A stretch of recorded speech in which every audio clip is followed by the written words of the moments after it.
Hey, Chin Music listeners, welcome to episode 7 of Chin Music. I'm one of your hosts. My name is Mitch. I'd like to introduce you to our other co-host. Hello, everybody. My name is Tony LeGailey, and it's episode 7, Mitchell. What do you think, babe? Episode 7. I can't believe it, man. It seems like just yesterday we were recording the first one. Well, that's because we did record episode 6 yesterday, and then we're going to air this one on Friday, right? That is true. Yeah, this one's not coming out till Friday. So that's probably why it feels that way, just saying. But anyways. So we have a guest with us today. So since he is one of your friends, Tony, why don't you do us the honors of introducing God, more than guest? a friend. More than a friend. So we are joined today by not only, yes, one of my very dear friends, but a excellent scholar, athlete, you name it. And most importantly, I would say the top, if you could be a top fantasy manager, co-owner, commissioner, he's probably the best I've ever seen, of course. I met a fantasy manager last week at my hotel at the Mar-a-Lago, and he wasn't quite as good as Dillon MItchell, but here he is. Dillon MItchell, everybody. Since when did Trump come into our show here? Hey, he's just all over the place, man. He's in fucking memes. He's in wherever, man. I just trying to figure out his voice. Well, that was pretty spot on. Appreciate the intro there. Known Tony damn near my whole life. I mean, grew up, playing Little League baseball with Tone, and then ended up we're on the same varsity team, Billings Royals. Growing up in Billings, Montana, I was a pitcher, he was a catcher, so we were oftentimes battery mates there. I remember making our debut together. Played for the A team, the Blue Jays out in Columbus. I still have that memory, but Tony and I have been great friends, and actually, I think one of the things that kind of brought us back together, when you graduate high school, he went off to college, was playing college ball. I was kind of doing my life, doing my stuff, and kind of naturally, it's easy to fall out of touch with people. But one of the things that really did bring us back together was fantasy football. Remember when I asked him to be in my league when I started the league, and he was a part of it. Since then we've just we've really hit it off, and I think, did I introduce you to fantasy football? Had you played up to that point? You were the OG. That was in 2008. Ooh. Is when, or no, excuse me. No, it would have been 2008. 2013 or something like that. 2015 or whenever the league was established, it was in 2015 or something like that. Yeah, it was. I think right around there. We have our own fantasy league. It's a custom league. It's high scoring, bigger roster, so it plays like a deeper league, even though it's currently set up as an 8-man league. Quarterback heavy, but it's a ton of fun, and it's something that we have a really good group. We got an awesome 8-man league with consistent every year, same guys coming back, so we got great history, really competitive, fun trash talk. It's just one of the, I definitely look forward to it every year. And and I got kind of going on the keys of how it's it's so hard to stay in contact as you get into adulthood. But every year, like when fantasy rolls around, like that group of people I've stayed very close with and gotten closer with all of them, just because you have that natural camaraderie. So it's a ton of fun. I appreciate the compliments. Being a commissioner, it's hard. It's hard. It really is. There's a lot of moving parts. Getting everybody on the same page, making sure everybody's competitive and excited for the year. I think something that is always a bummer to me is when like somebody misses the draft or something goes wrong and someone feels like they got like an unfair shake. Nothing sucks more than starting out and having a shitty fantasy team and feeling like you got screwed over. You're like, that's like one of the worst feelings. Yeah, just make sure to pay your dues. Send your dues first before you get pissed off. That's the thing too. It's like, that's something I learned. It's like, you got to get that money week 1 when everybody thinks they have a chance. By the time midway through the year, people are like, I want to give you $100. My team's garbage. Yeah, do you guys take semi-annual payments, monthly, quarterly? Can you set up stuff for that? Yeah. There was a while there. Tony was a little indebted to me with some fantasy football money, but we're all square now. And Tony is also the defending champ of the league. He rewrote history last year. He was notorious for having the highest scoring team in the league and then losing the first round of the playoffs every year. Every year. And then last year he turned it around. Yeah. Very different. Wasn't the highest scoring team, very different year, but had a great playoffs and finished out on top. And it was exciting to see that. So, and I love that about, I love that about our league deal is that, it's no different this year. Shoot, I'm 1-3 and I don't think anything of it, and it kind of takes the pressure off a little bit because all you got to do is make the playoffs. And then once you make the playoffs, I mean, the sky's the limit from there. I mean, and it kind of keeps everybody engaged that way. So I'm not excited about being 1-3, but I mean, it's still early. I mean, we got 11 weeks left, you know what I mean? To have a lot of developing, injuries, changes in personnel. I mean, there's just so many cool things. And really without fantasy football, I wouldn't follow it as closely, because you really do pay attention to all the elements, the weather, the coaching changes, the, injuries, all that standpoint. So I love fantasy. Yep. It took me from being just, I grew up raised a Packers fan, where it was like the only thing to watch on Sunday was the Packers playing. There was like one game. If they weren't playing or another team was on, it was like, I don't really want to watch this game. And now with fantasy, it's like there's all kinds of games. It's you're watching whether you got guys going or the guy you're playing has the quarterback going that you're rooting against, So it's like it's all about that NFL red zone package, baby, where you can follow all the stuff. But no, it's we got a great league, and it's I'm glad you're a part of it, and maybe one day we can expand this league, not in terms of, but get everybody playing the boomer bust. It's $5,000 buy-in. Big time, go big time. Okay, big rollers. 5 G's, baby. Take out a loan against your house, or maybe get reimbursed for your down payment if you win it. That's what I'm saying. Yep. But anyway, appreciate the intro. But I mean, we grew up playing a lot of baseball, and not really doing much sports anymore, but generally keep myself in shape. I know Tony now. Tony is one of the motivations for me getting the Peloton. So that's kind of my athletic endeavors now is hitting the Peloton when I can. And I know Tony goes super hard on that. So definitely a lot harder than I do. Yeah, baby. Just putting in the work, man. Shit, I found adversity throughout the last 5-6 years of my life. Not to go too deep dive here, but and I've really found that the only way to combat any of that stuff, anxiety, stress, all that stuff, is just to put the fucking work in so that you have an edge over all of that. You're pretty tough to be defeated once you make the decision to just sell yourself to that side of the fence and rock and roll. And who's gonna take away your 5 miles that you ran that day? No one. What situation is gonna make that harder? There isn't any. So I love putting in the work, man. It's the only way I know to grow. So for sure. So D-Mitch, you forgot to mention very, very critical thing here. You forgot to mention those early morning pickups from Scott to Spanish 102, 101. And we had you were really good in that class. I wasn't so much, but I got pretty accustomed to the Spanish music. I don't know if you recall the song Te quiero bailar, tumba la noche. It goes a little something like this. Te quiero bailar, tumba la noche. Baila, baila, baila, baila, bailar. You ever heard that one? Absolutely. Brings back memory. Brings back memory. But we had all kinds of stuff in high school. We both had an early morning class, and we would carpool. My dad would give me a ride. We'd go pick up Tone in the morning, and then he'd take us to school and drop us off at Billings Senior High.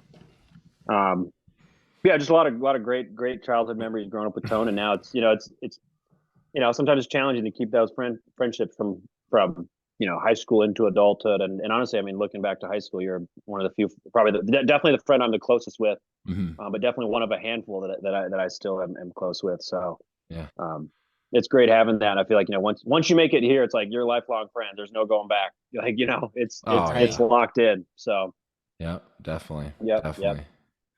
Cool, man. Well, again, thanks for coming on. What we want to, I guess, dive into just a couple things. I think there's a couple things going on right now. I did watch the first round of the wild card last night. Yeah. Only thing that really kind of caught me off guard, betting wise, was my parlay loss with the Rays. The Rays are on the ropes. The Rays are probably done. Would you agree? Yeah. Hard to say they're done. Sorry, you go, Mitch. You go. Your show. No, you're good. They did not look good last night. But I think I'm gonna agree with Dillon here. They're a team that you just can't count out. Mm-hmm. They've been good for years in a juggernaut of a division with a bunch of money with the Yankees and the Red Sox, and they still find a way to compete. So you can't 100% count them out, but last night was not a good showing. Yeah. I love Glass now. I was all in on. I love watching that guy pitch.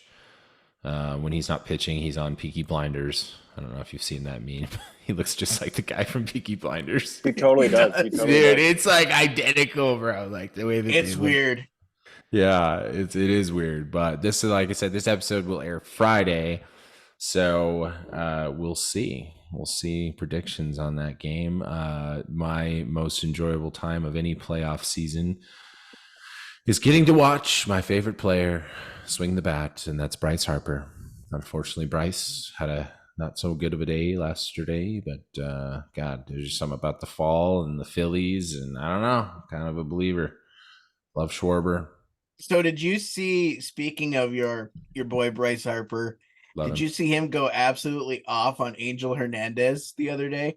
I did. I liked it. I thought it served a good purpose. Still doesn't change the fact that Angel Hernandez is absolute dog shit at what he does. But, I mean, it was worth a try, Bryce.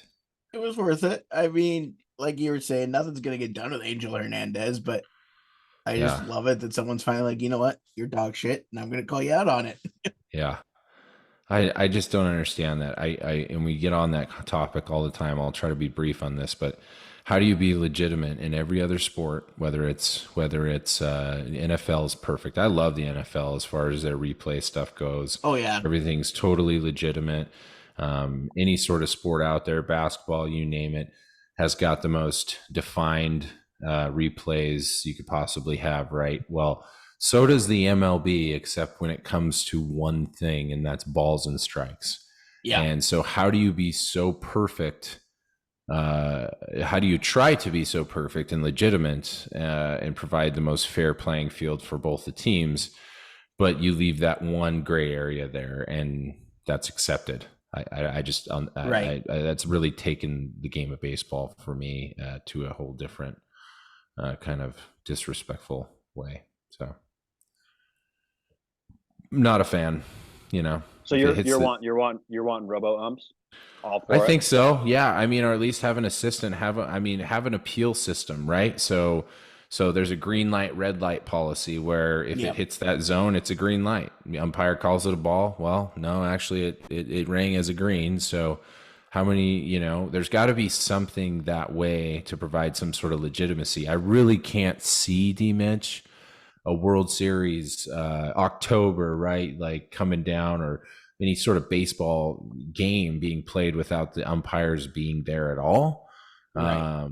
But I think that there needs to be some sort of override as to that strike zone goes. I really do. Because we can call and appeal everything and review everything, but you can't appeal a dick shot down the middle that's called a ball. Right. How is that fair? I mean, it goes both ways. So if you have an umpire that's calling it low and outside, well, a batter's never going to get to that pitch, one. No. And then two, the pitcher is then going to adjust that and say, hey, I can get that called all day. I'm just going to live down there. Yeah. And it's unfair to the batters. What about the preparation? What about the preparation, the hard work that goes into hitting 1,000 balls in between games for these guys that are working on one zone, and that's their zone, and their zone is displayed on television as to what, based off of their body and their build and all that stuff. So how fair is it to work on that zone and then have someone mess with it periodically throughout the game whenever they just blinked at the wrong time? Like, I just think that's total garbage and disrespectful to all the players that put the work in. And truly, an umpire making a shitty call in a clutch situation can change a guy's career, can change a guy from getting drafted, can change a guy from being a World Series MVP. It needs to change that way. Otherwise, I just, we'll probably still watch it and lose money on it betting. But we're still gonna watch it. There's no stopping that. Tony sounds a little scorned by a bad call. He's still. I'm gonna guess he's been scorned by a bad call. I was 13 in a big spot. I was about to get drafted. Get drafted. Yeah, that one pitch made it happen. That one pitch derailed my whole career. I was never the same after that. I wasn't. I was just trauma. Just unload trauma. All downhill from there. Yeah. That's tough, man. That's tough. Yeah. No, and it's so interesting. I got the Rays Rangers just starting up. I got it in the background here. And when you're watching on TV, a pitch comes in on TV, it immediately shows if it's a K or not. It's there's no delay. Like, the technology is there. So to me, it'd be very interesting because you see those ones, like, it'd be an adjustment for everybody, where those weird, like some weird high pitch that like hits the top edge of the corner. Yeah. But it looks like a total ball, and it's like it's going to be called a strike. Some of those that like seemed like such a wonky pitch that actually hits the zone. Yeah. But yeah, I mean, I think if you called the perfect zone, it'd be interesting to see, and someone that has like an incredible eye that just knows the zone down to like the millimeter. It'd be interesting to see that, but it feels like it's heading that way. I mean, I don't know when, but if there's any plans in work, but it feels like it's heading that way. Well, and I use this example just because I've been so impressed to watch this kid pitch. But like, you just think about the competitiveness that would go into adapting to this new frame, right, of mind where everything's kind of legitimately recalled or reviewed or whatever you say. Watch Spencer Strider pitch, and you tell me how many actual balls that guy throws versus strikes. I mean, that guy is paint every single corner. And so how fun does that make the game when a guy like that is painting and still dominating, right? And still having his 9 strikeouts a game, so, and then having hitters adapt to that. I mean, to me, that's fun to watch, right? Yeah. I'm not saying you got to fill up the zone, throw balls, throw your waste pitches, just make sure that they're called balls. Right. And the strikes are strikes. Now, if you were like, my favorite pitcher of all time is King Felix, and his changeup was so nasty, it would start in the strike zone and go all the way down and be like in the dirt. If you're throwing a pitch like that and someone swings over it, great, go ahead. But if you're intentionally throwing a ball, it needs to be called a ball. Yeah. Well, and that depends. I mean, if it hits that zone, though, as a strike, no matter where it ends up after that, if it's so nasty, I mean, it still was in the zone as a hittable pitch. Yeah. Like the unhittable strike, like if you can pitch like that, like Strider, if you can sit there and touch the black, to me, that's a strike. If the ball touches, same, like no different than seam. tennis. No different than tennis. Exactly. Just like tennis. If it touches it, that's a strike. If you can sit there and do that all day, and it's like, I can't hit that. It's like, that's right. You can't. Yeah. That guy is better than you. Right. Yes. And then the game is fun. That guy is better than you. Like, you want to hit it, get better. Like, Yep. Retrain your zone. Maybe go outside your comfort zone, swing at a pitch you typically wouldn't swing at because I don't know. I think it would just create a lot more competitiveness as to the game goes. Sure. So, yeah. Mitchell, any thoughts on just your prediction as to these wild card games. I mean, you think the Twins seal it up tonight? I mean, you think the D-backs got Gallon going? Gallon's tough, man. He's going to be tough to beat. Yeah. They hung one on Burns last night, which that was Yeah. really Milwaukee's best shot to get out in front. Yeah, and then the Phils. I mean, the Phils in October. I mean, I don't know, against the Marlins. I'm surprised the Marlins are even in the thing. Honestly, yeah. So I think the Phillies are going to move on. I think that's pretty much a done deal. The Marlins, like you said, really, I don't think they should even be there. But and then I've heard that the Brewers window is kind of closing because they seem to be a team. They're in the NL Central, so there's not a whole lot of competition in the NL Central. So they're going to make the playoffs. But they're a team that every year they get in and they're done. Yeah. They don't advance. Yeah, they have a depth issue, you know, and then plus when you get, I mean, I love Christian Yelich. I love watching the guy swing. I love everything about him. Obviously, he had a breakout year, put him on the map, but like after him, it would take a pretty hefty argument for me to believe that it doesn't drop off after him. Yeah, and I'm sorry if you're going to get beat by a team like Arizona that no one thought was even going to be in the playoffs at this point at the beginning of the year. Mm-hmm. They're done. Honestly, no one thought Arizona was going to be a playoff team. Yeah, and then you got Gallon throwing tonight. Like he's going to put the nail in the coffin, I believe. Yeah. I mean, besides Gallon, that was all they had in their pitching staff at the beginning of the year. Obviously, things have come together, but no one they expected that to be the Dodgers and the Padres, and that was it. Yeah. Love it. Wild card playoff baseball, baby. I mean, they needed Burns. They need Burns to be like an out and out ace all the way for them to have a chance. Like basically every game he plays, every game he pitches, he goes like 8 innings, couple hits, no runs. Like that's what they needed. He got shelled last night. Yeah. He got back-to-back home runs. Give up three. They had a 3-0 lead and he blew it. You know, like they scored all their runs off of him. Every single run was off of it. Until I think the ninth they added some insurance, but it was like game was over. You know, like they just like that was it. In the wild card round, it's been like that. Wild. I mean, team 2-game losing streak in baseball. Every team does that times a year. So it's like you just have 2 games, 2 weird. Like the Rays make a bunch of errors yesterday. Corbin Burns gets rocked. It's like, and you got, you know, the Rays with the one of the best records in baseball on the ropes. They could play great tonight. They could get good starting pitching. They could have good relief, and they could lose. You know, that's baseball, and they're done. So it is. It really puts the pressure on it.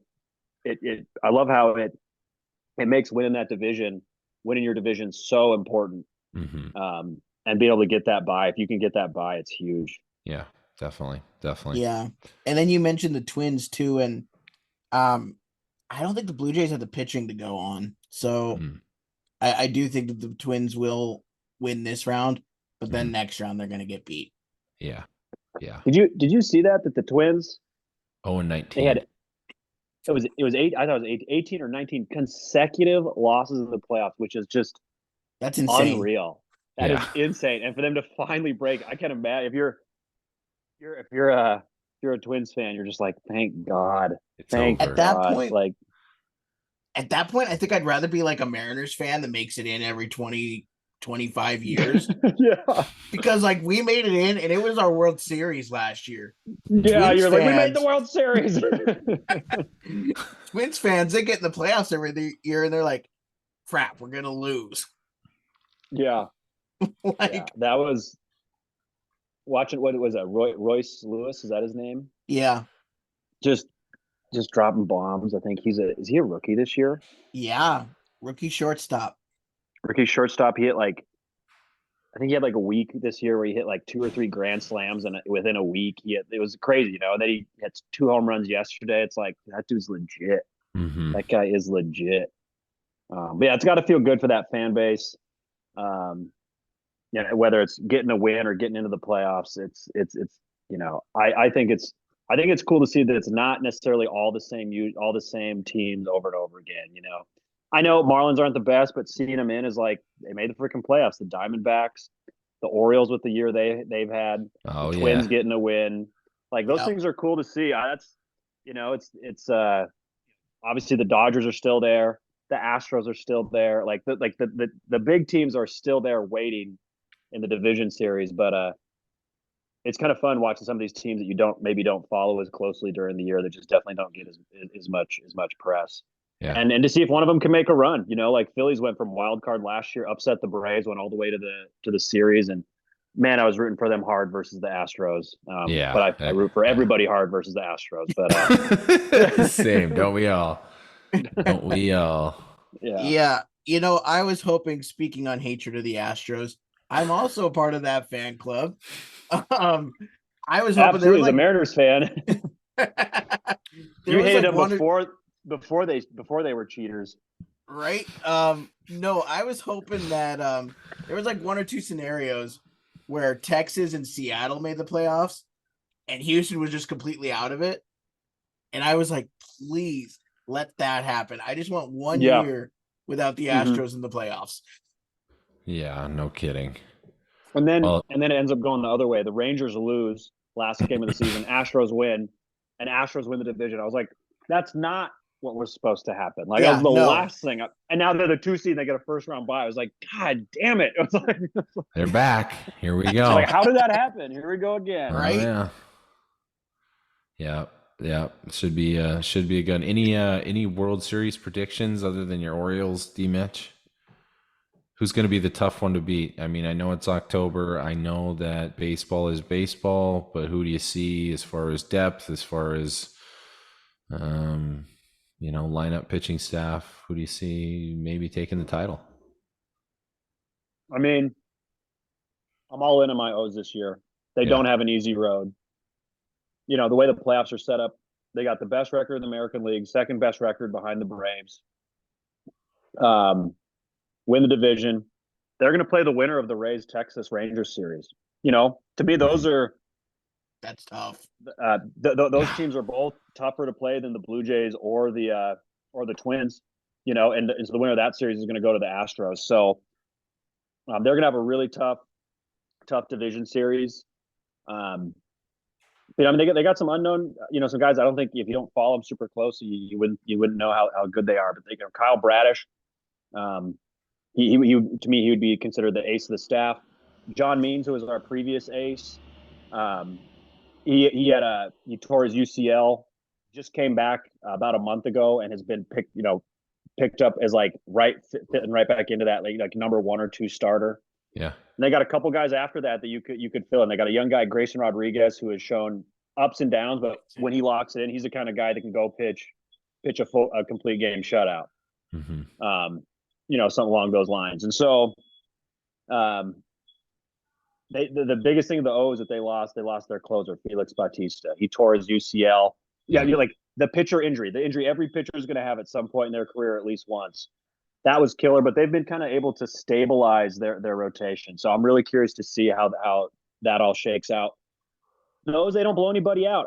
They've been play every game. I don't care how it is. They just seem to make it close. So I feel like I've been watching playoff baseball all year with them, high stress. And so I'd obviously love to see them do it, but they're going to have a tough road going through either the Rangers or Rays, and then probably the Astros, or maybe if the Twins or Jays can make it through on that side. And then obviously you feel like if you're going up against the Braves, they got Spencer Strider. They got like the best pitching staff and the best the best lineup. It feels like the hands down the Braves are the favorite, but I just want to see the O's stay competitive, and kind of the sleeper teams. Phillies pulled it last year, pulled the upset of the Braves. I don't know. I can maybe see, honestly, like potentially the Rangers or Rays. I could definitely see doing it too. They just got that makeup.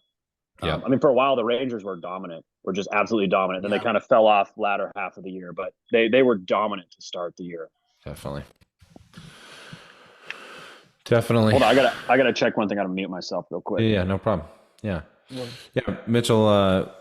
So what's your take, Mitch? I mean, what do you think? I mean, I'm rooting for, I love October with the Phillies. I liked Phillies to do some. I think their lineup is much more competitive than the on paper than you'd think just by the eye test. But I mean, obviously, with the Braves being the favorite, what are your thoughts? So my number 2 team is the Braves, and Yeah, so I've been a Braves fan my whole life too, and so I'm gonna ride with the Braves to win the World Series. They're my World yeah, Series pick, but I think they're gonna end up playing either the Rays if they can pull out of this series. I think they can get there, or the Rangers. The Rangers, if you can, if the Rangers can avoid pitching their bullpen, right. because their bullpen is bad, they are the best team, probably besides the Braves. They have amazing hitting, amazing starting pitching. Their bullpen is just terrible, and that's what's been losing them games. Yeah, yeah. All right. Well, we'll see what shakes out. Friday by Friday, we'll have a better understanding for next week's show.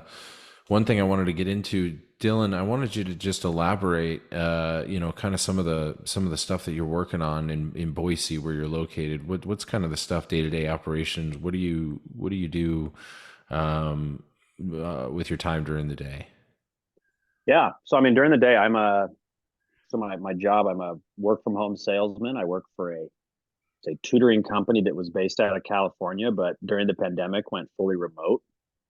So I was brought on as the first round of hiring of the fully remote staff. So I was able to, work for the company, even though I was located in Boise, Idaho, and still located there currently. So I mean, my day to day is I talk to people on the phone a lot, explain our services, get them signed up with tutoring if they're looking to do that.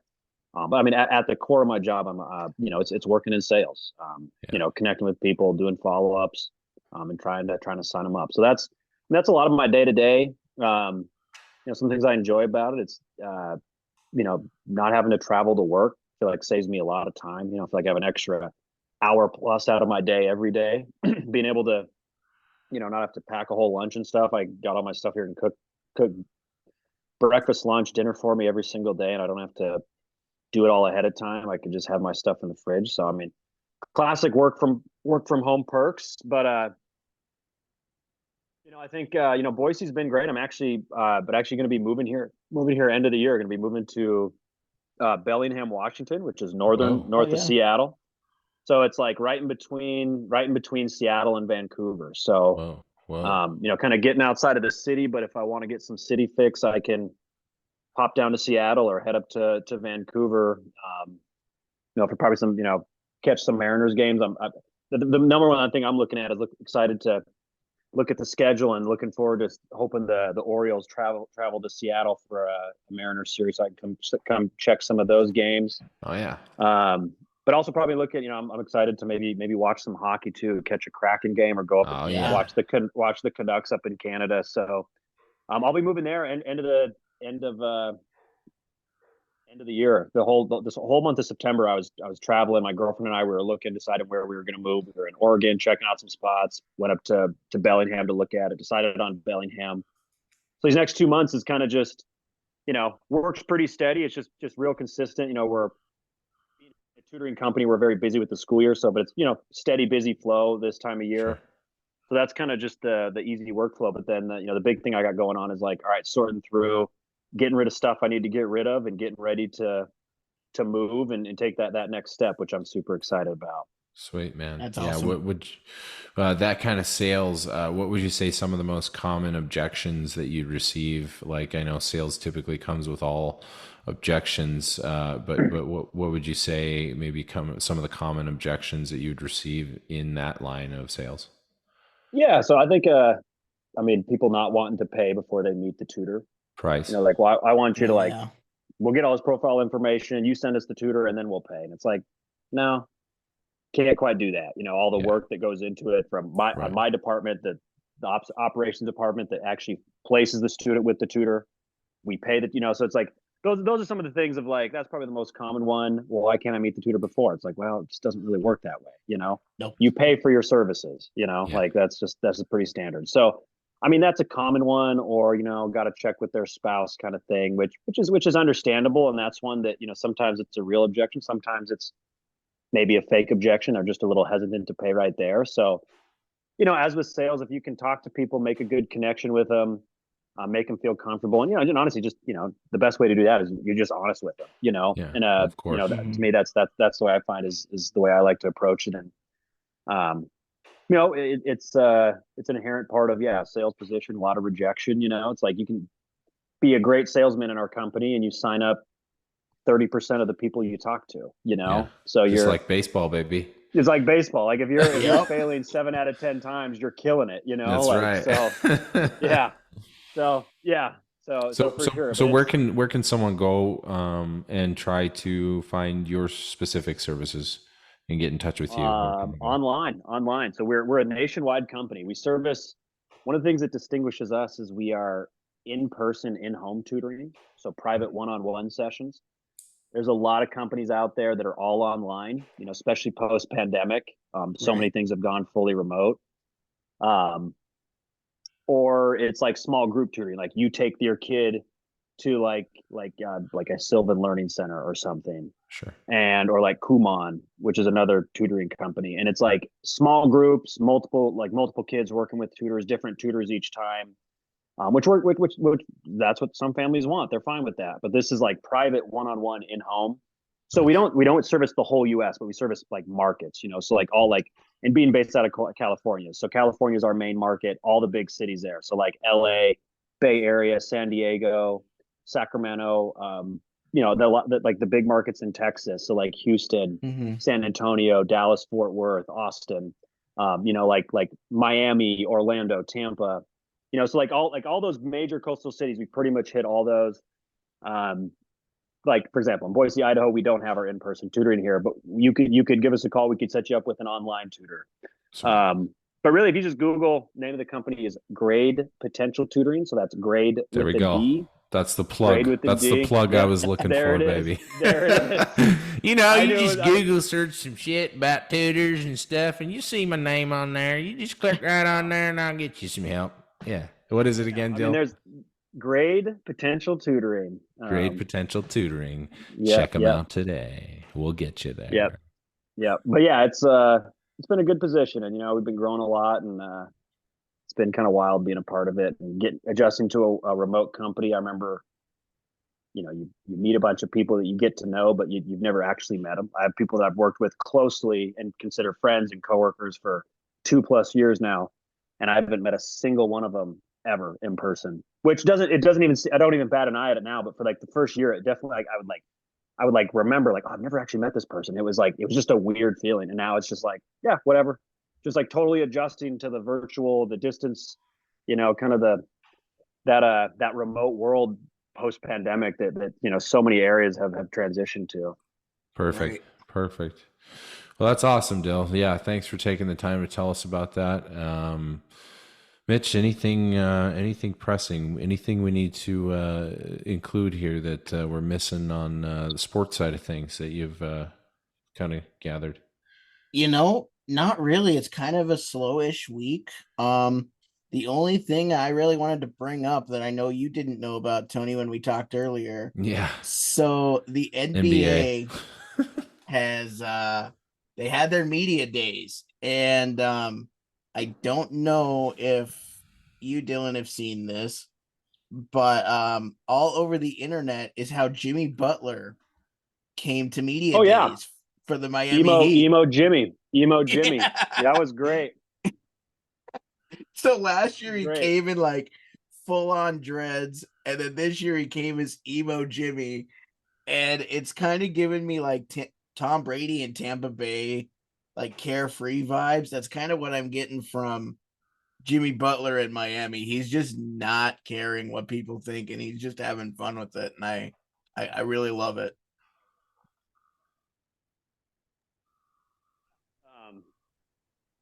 No, I mean the Heat, have had, knowing everyone always writes them off. They're like, oh, they're going to get blown out. They're lucky if they win a game. Then they make the finals. They do it regularly.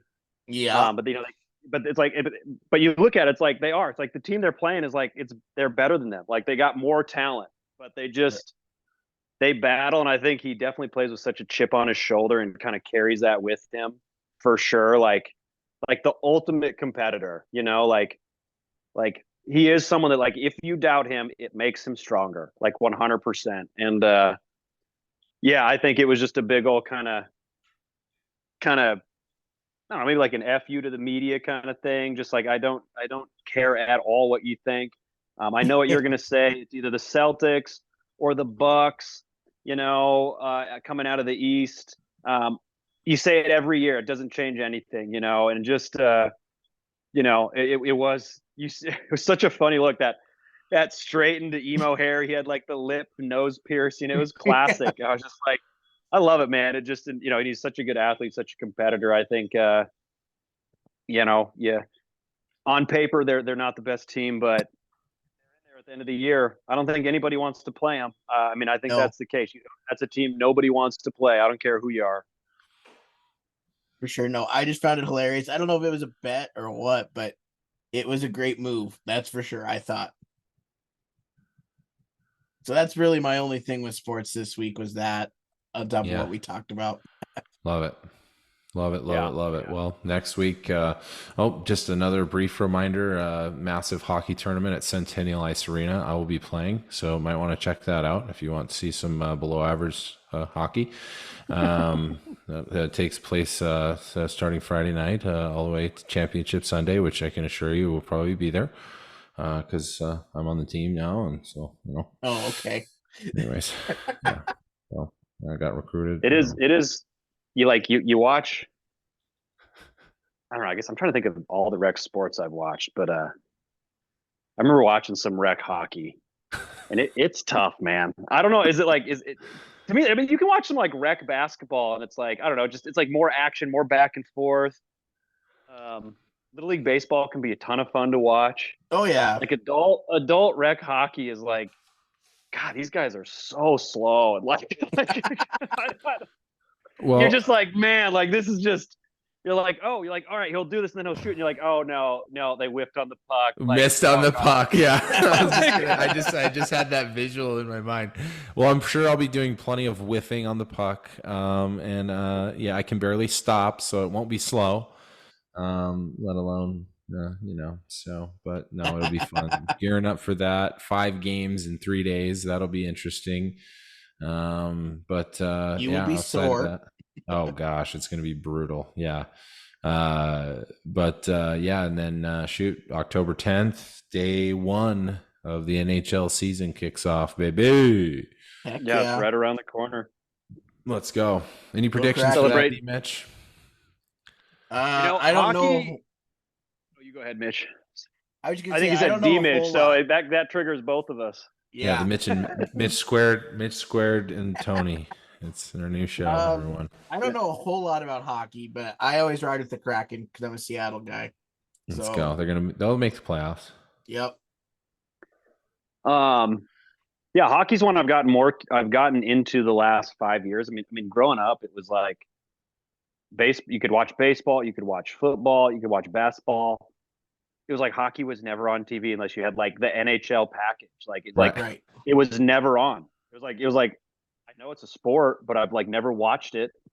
And I'm someone who like I love all sports, and you can just and then I remember there was a year where it was like they had like a package with NBC Sports or somebody, and my parents, I was like 18 or something like that, or 17, and they like the cable package that they had, it had like every hockey game. And it was the year that the Kings won, when Jonathan Quick was like, you could not score on him, and they were the 8th seed, and they like swept everybody, and you couldn't score on Jonathan Quick. That was like the year that kind of got me into hockey. Yeah. And then I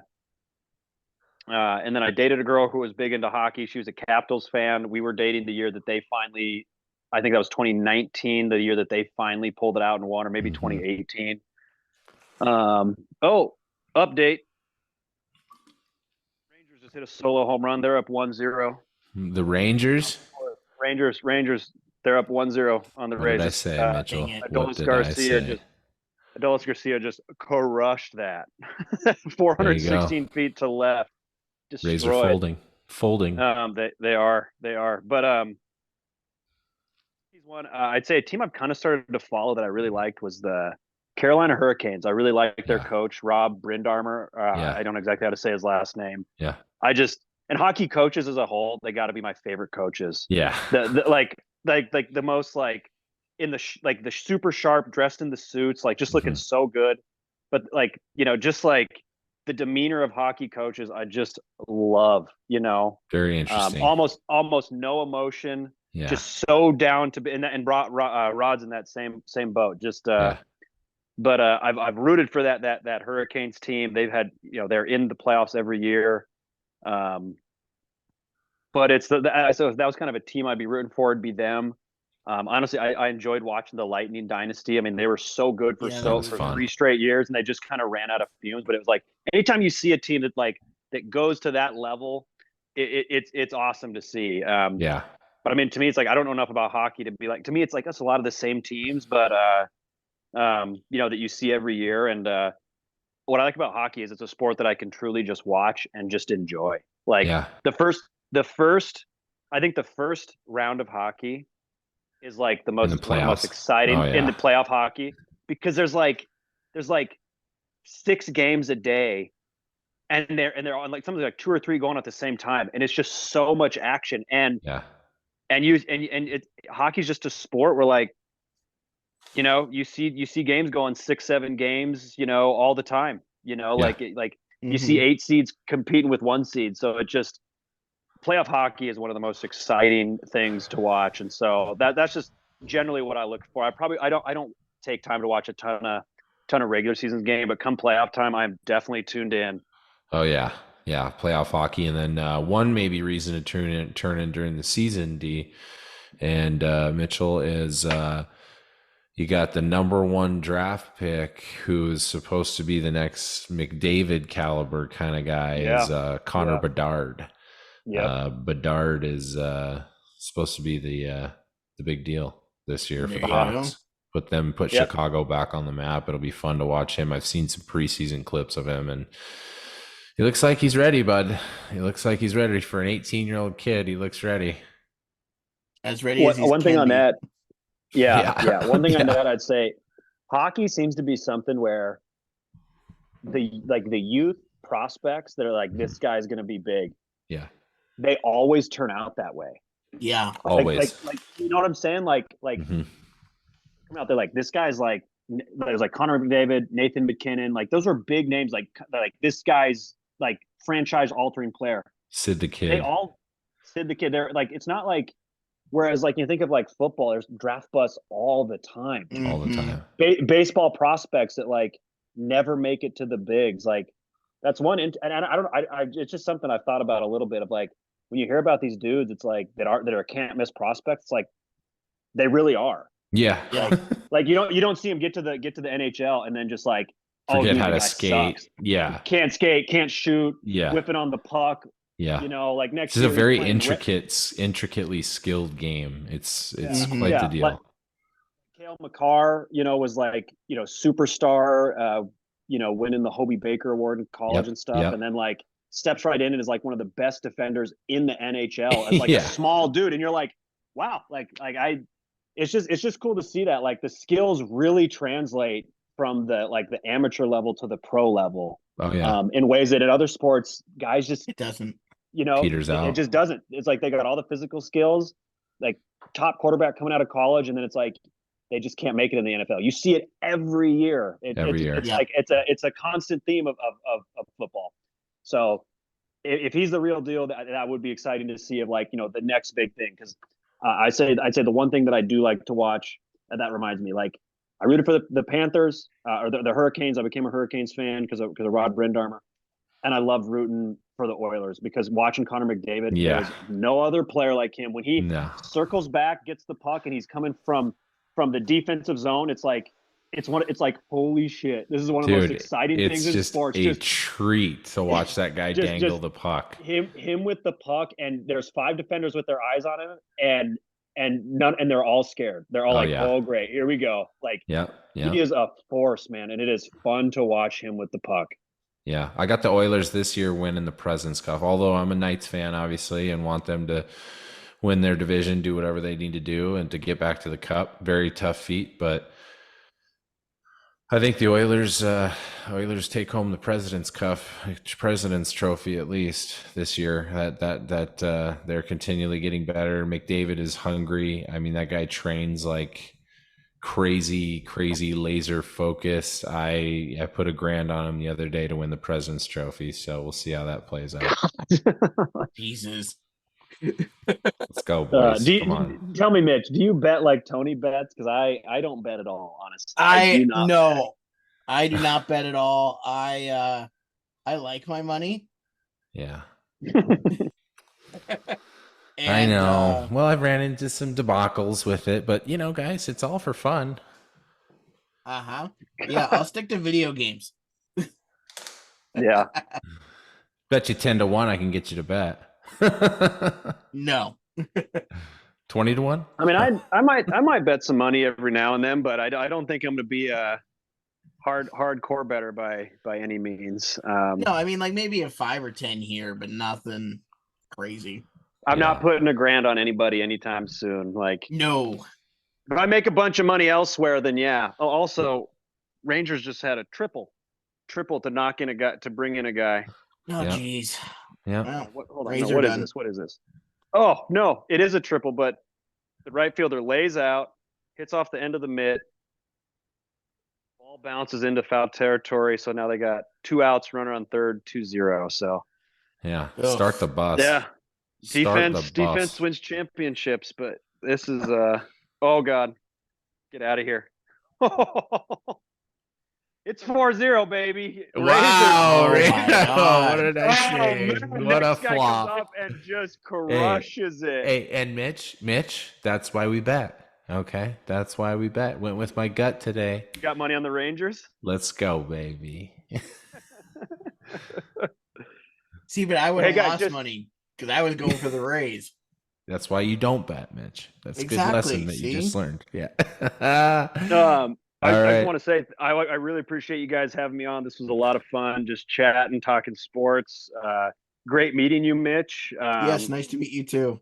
Tone, always good seeing you. Yeah. And yeah, go O's. That's how I got to finish it out. This is the year, baby. Let's go O's. Let's see it. Yeah. All right, that's my sports life right now. It feels good. Having a reason to really care about baseball, but cool. I got to get back to work. But yeah, really appreciate you guys including me in on this. And maybe I'll see you around. Thanks, Dillon. Thanks for joining. Absolutely. See you guys. Yep. All right, Mitchell. Well, all right. Great show. Yeah, we covered a lot of things. Like I said, a little quiet week in sports. We got some stuff coming up, though. We got the World Series to talk about for the next couple months here, or about a month or so. And we got NHL. We got NBA stuff coming up. Well, and then we got MLB offseason. We got Ohtani. Where the heck is he going to land? That's the big question. Ohtani. Yeah, I'll tell you where he's going to land. He's going to land in the Bronx, baby. We're looking at him. I saw. Gonna land in the teal and navy. I hope so. I'd like him as a Mariner too. That'd be good. Yep, that's what I think. Yeah. All right. Well, hey, thanks for listening, everybody. And yes, thanks so much for listening. We'll catch you next week on Chin Music.